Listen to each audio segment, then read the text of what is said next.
唔知你有冇試過聽一個人批評另外一個人，話佢真係有吉屎或者冇吉屎呢？好似以下呢一個情況咁樣。兄弟，你老實答我一句，你到底係咪一個有吉屎嘅人？咩話？佢係咪問我有冇試過急屎啊？急屎呢啲嘢係人都試過噶啦。我同佢咁多年兄弟，我又唔怕認喎。喺英文嘅世界入邊，其實有好多嘅 idioms，即係言語都會用到 guts 呢一個字嘅。呢一啲嘅用語喺日常生活入邊，成日都會用到，我哋經常都可以聽得到。今日就等我哋一齊學下有用到 guts 呢一個字嘅一啲英文 idioms，唔單止可以幫你避免因為唔識而犯咗一啲低級錯誤，亦都可以瞬間提升你嘅英文表達能力。吓？乜嘢急屎啊？得啦，唔緊要唔緊要。嗱，你有吉啊嘛，咁你今日就同我去跳降落傘。嚟，我哋走。吓？點解啊？我唔跳啊？點解有吉屎就要去跳降落傘啊？你唔怕我喺空中賴咩？救命啊！我唔跳啊！Hello， 大家好，我係連讀 U 都爭啲俾人踢出校，但係後來奇蹟逆襲，成為 First Honour 教育語言學碩士嘅車仔老師。事不宜遲，就等我哋即刻超住咁樣去片講重點。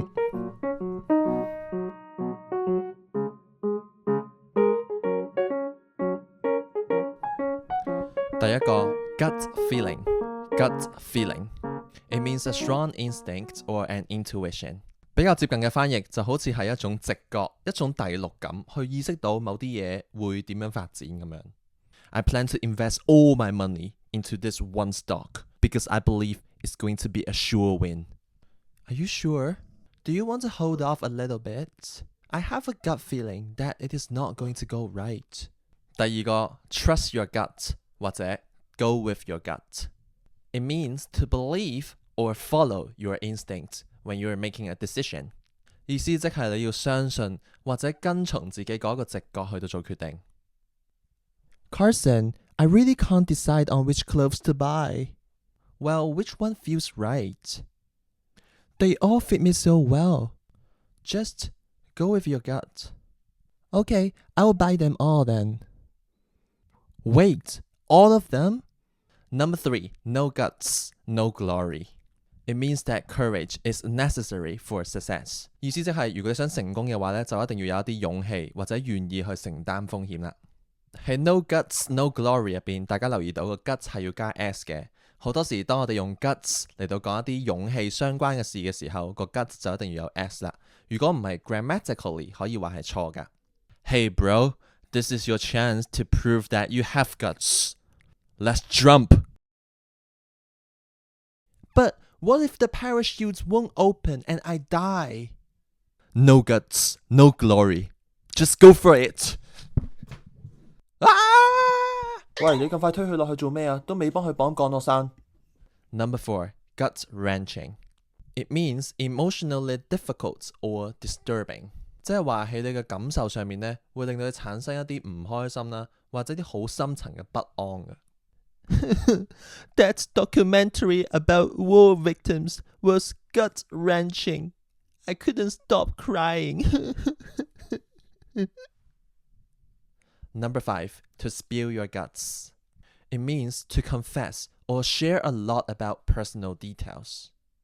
意思即係好似敞開心扉咁樣，將自己所有嘅心事都去到同別人分享。Carmen, you seem upset. What's wrong? I have the worst day ever. Come on, spill your guts. I'm listening, and I'm here to support you. Thank you. I bought a lottery ticket, but I didn't win the jackpot. I only got the second prize.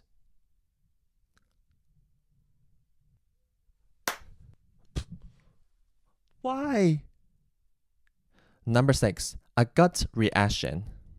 It means a quick and instinctive reaction to something. 一個好快，一個即時嘅反應。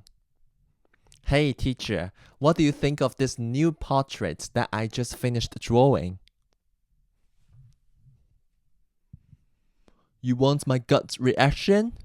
I don't like it. Who are you trying to draw? You. 除咗 gut 腸道之外呢，喺英文入邊都會有其他一啲嘅 idioms 係會用到另外一個字嘅，就係我哋嘅 stomach， 我哋嘅胃啦。為免大家一次過學太多會混淆，今次我就淨係講兩個同 stomach 有關嘅 idioms 俾大家知道先啦。Number 7.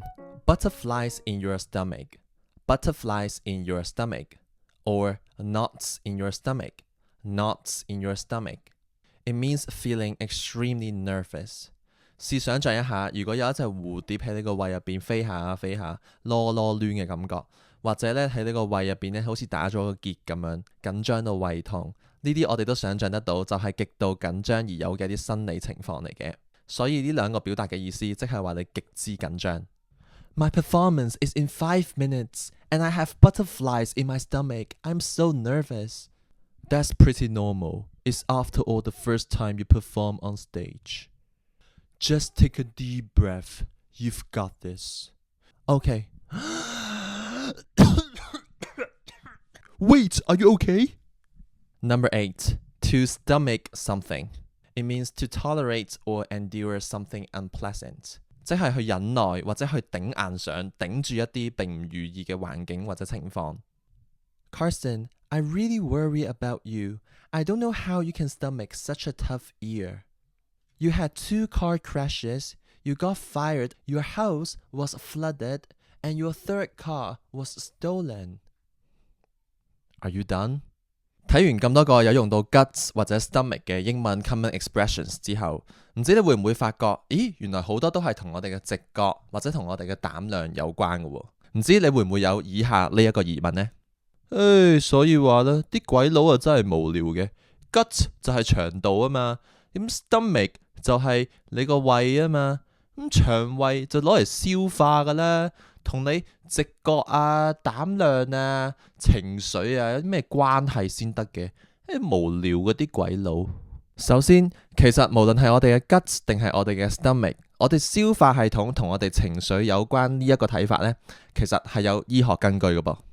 你又唔好再為鬼佬辯護啦，亂噏當秘笈，有啲咩根據先？美國哥倫比亞大學一個著名嘅腸胃科醫生 Michael D. Gerson 嘉信醫生就曾經寫過一本書叫做 The Second Brain 第二個大腦。Guess what？ 嘉信醫生 exactly 就係指出，我哋人類嘅腸胃有超過1000億個神經細胞，擁有神經細胞嘅數量仲多過我哋嘅脊髓，所以我哋嘅腸道係真係擁有一個腸嘅神經系統㗎噃。嘉信醫生喺佢本書入邊呢，就係咁樣寫嘅。The gut has a mind of its own. It uses the same neurotransmitters as the brain, and it can influence our mood, decision-making, and even our sense of well-being. 意思即係我哋嘅腸道係擁有屬於自己嘅思想，因為我哋嘅腸胃亦都會使用我哋個腦去到同唔同神經細胞之間傳遞信息嗰陣時用嘅一種物質，同時亦都會影響我哋嘅心情、決策，甚至係我哋嘅幸福感。而我哋大家嘅第二個回應就係，你有冇諗過點解我哋講粵語都會用膽量嚟到講你勇唔勇敢呢？根據我近乎零嘅拜屙知識，我都簡單咁知道膽應該係講緊我哋嘅肝下邊嘅一個器官，可以稱之為膽囊 gallbladder。而膽囊草嘅膽汁就係攞嚟幫我哋分解酒精同埋一啲脂肪嘅。你一樣都可以問，我哋嘅膽量、膽嘅 size 又同我哋勇唔勇敢有咩關係呢？所以其實類似用一啲身體器官去指示某一樣嘢嘅情況，其實喺中文同埋英文都一樣出現嘅。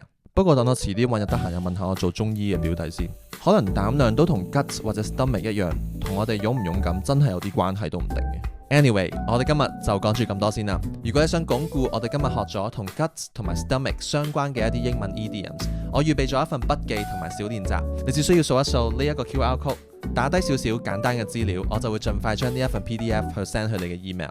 另外由2個星期開始 Carson Chilling English 成立咗一份電子報，如果你有興趣加入呢一份電子報，你將會每個星期2次，分別係星期2同埋星期4，收到一啲我影片送出嘅資料之外額外嘅英文學習貼士。